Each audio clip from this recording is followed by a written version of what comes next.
আচ্ছা, মনে পড়ে তোমাদের সেই মান্নাদের কফি হাউসের সেই আড্ডাটা গানটা?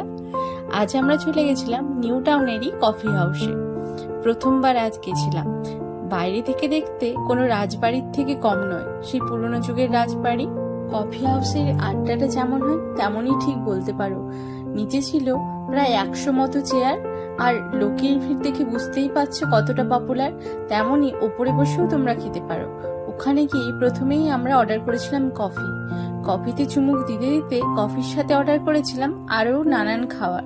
এখানে চাইলে তোমরা অনেক কিছু অর্ডার করতে পারো, একটা রেস্টুরেন্টে যেমন খাবার দাবার থাকে তেমনই। তো আমরা প্রথমে অর্ডার করেছিলাম হাক্কা নুডলস, আর তার সাথে গন্ধরাজ চিকেন পকোড়া। চায়ের সাথে টা না হলে কি ভালো লাগে, সে কারণে কফির সাথে আমরা এই খাবারগুলো অর্ডার করেছিলাম, যার টেস্ট ছিল খুবই ভালো। এর ফুল ভিডিও দেখার জন্য আমার চ্যানেলকে সাবস্ক্রাইব করতে হবে। আজ তাহলে আসি।